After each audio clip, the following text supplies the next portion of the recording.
I'm Leon Todd for G66. Welcome to another Tuesday Tone Tip. On today's video, I want to show you how you can use various tools in your Fractal to get fatter and fuller sounds out of your single coil equipped guitars. We're going to be playing on this Fender Ultralux Vintage, primarily on the neck single coil today.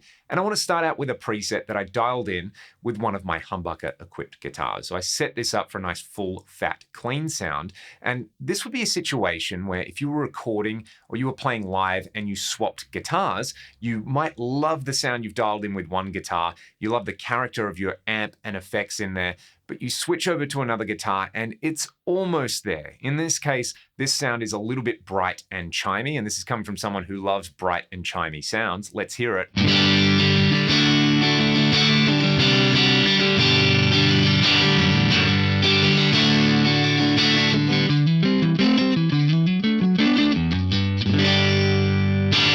You might find yourself in a situation like this where you've got your main guitar for a gig or session, and then you have to swap guitars either because you're using a different tuning, because you've broken a string on your main guitar and you're using a backup, or you just want to try a different vibe on there. So the easy fix, using none of the tools in the Fractal, is using the tone control on your guitar. And this is actually going to serve as the main source of inspiration throughout this video. So I'll just turn the tone control for the neck pickup down from 10 to about 6 or 7, and it's almost there. I'm still not getting the overall output that I would like out of this single coil, but it's going a long way to just taking out some of that harsh high end.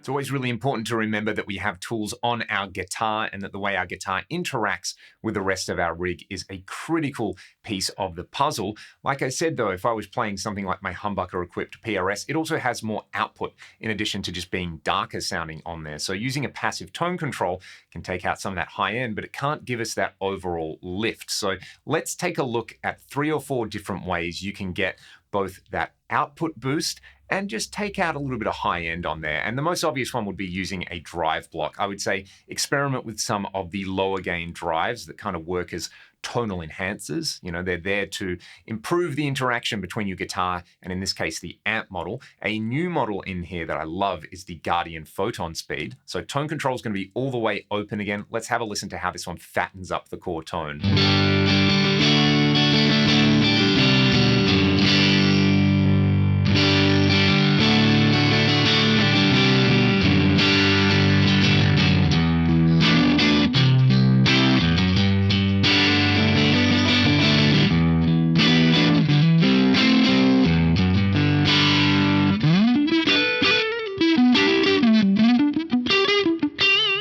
You can hear that it's kind of beefing up the low end. It's adding a little bit of grit in there, which is certainly going to help in a full mix. And it's basically adding what's lacking on this guitar. I really like that one. A couple of others that I think work great are the very overlooked tape distortion on here. This one can add just a little bit of grit and saturation on there. I love the way it basically just warms everything up. And I'd say start with the stock settings. I know on this guitar, I like to turn the drive up to about 6. If you've got high output single coils, don't be afraid to turn the tone control down as well. But let's have a listen to what this one does.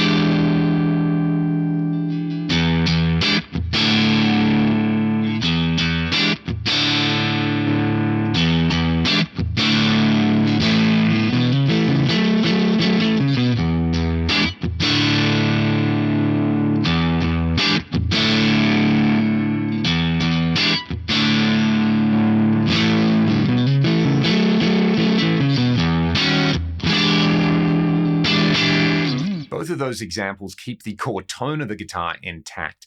They're just optimizing it. In this case, they're really making it fatter, which I love. A couple of other options I'll run you through: the 4-knob tube driver with the level up and the gain low. This kind of changes the character of the guitar, and I like it more for single note lines on here. So let's have a listen to that.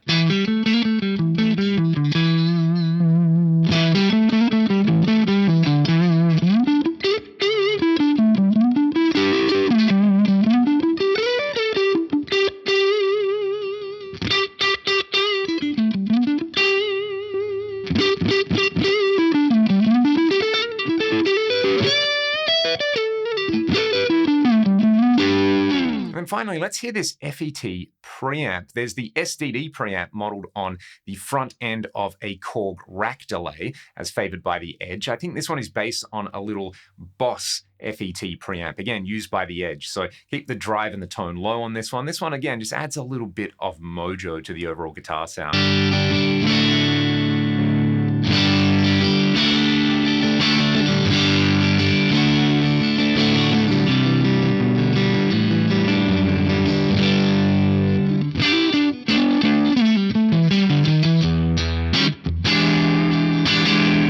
There's a whole pedal industry devoted to these very straightforward ways of enhancing your core guitar tone. We've got access to so many of them in the drive block right there, and that would always be my first port of call. We could use the same approach we did with the tone control though, and use an EQ or a filter. So let's start with a filter. I think one of the most powerful controls in here is the tilt EQ. So on a guitar with a passive tone control, when we turn the tone control down, we shave off high end. The tilt EQ can kind of do both at the same time. It can take out some high end, but it can also boost some low end at the same time. My suggestion would be to start with a value of -3. So this is going to boost some low end and cut a bit of high end, and then just play around with the center frequency over here. So let's have a listen to what this does.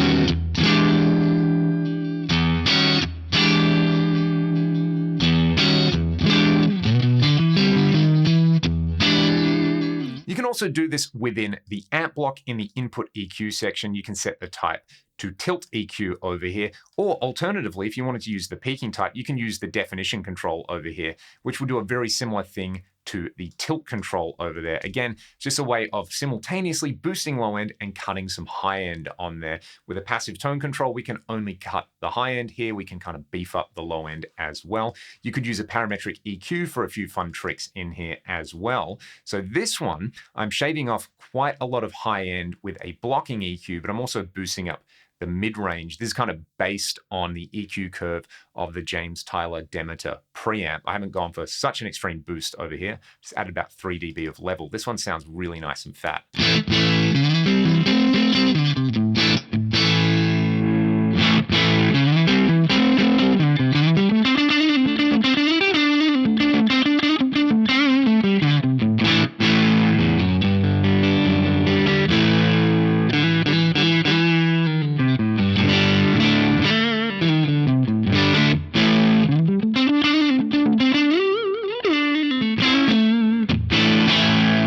The drive options in there, which can be really transparent, or they can actually change the fundamental character of the guitar tone. We have the tilt EQ. We have the various parametric EQ options. Again, inspired by what our tone control can do, but with so many more ways to shape the tone and the overall output. We should, of course, look at changing up the dynamics of the guitar using a compressor. So I think if you want a big, fat compression tone, the JFET Studio compressor works really, really well. I've added a little bit of a boost over here, but you can see ratio at 4, attack time and release time. I've set the attack really low and the release at about 75 milliseconds.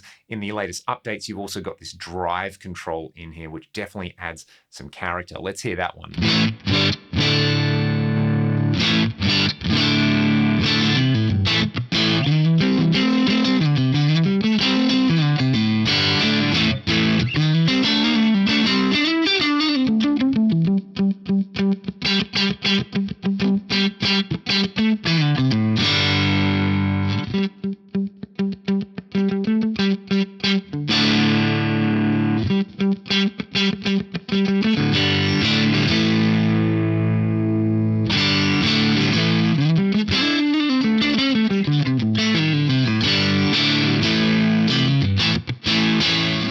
my favorite compressor, though, is this VCA bus compressor. So inspired by an SSL bus comp. You go for a much longer attack time. I've gone for 30 milliseconds, release at 100 milliseconds, ratio at 4.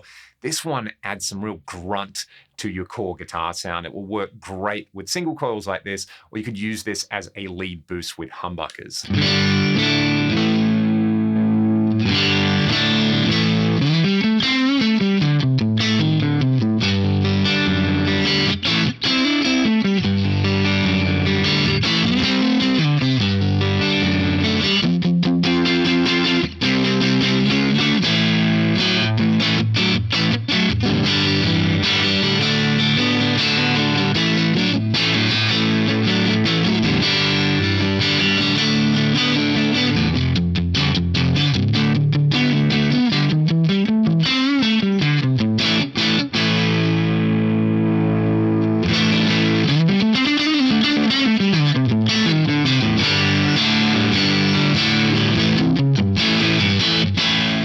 Experiment to your heart's content with using the compressor, again, to change up the dynamics and even to use it as a boost. You could even try multiple compressors, or you could try combinations of these. For example, we could try this SSL bus comp inspired setting over here to basically change up the dynamics of the guitar, but then use a little bit of the tilt EQ to just make it a little bit darker, and then say run that into the Guardian Photon speed, which is going to add a bit of grit, or in this case, I'm actually going to use the tape distortion, which will add some lovely saturation in there. So again, each of these works fantastically well on its own to add some beef and some character to your jangly single coil tones on there. If you're in a situation where you have to switch between a darker, fatter sounding guitar and then a brighter, thinner sounding guitar, you can use any of these basically as like a pickup compensator or a guitar compensator on there. Alternatively, you can use one of them or all of them just as a general tone shaping tool to help better realize the sound that's in your head. So let's add these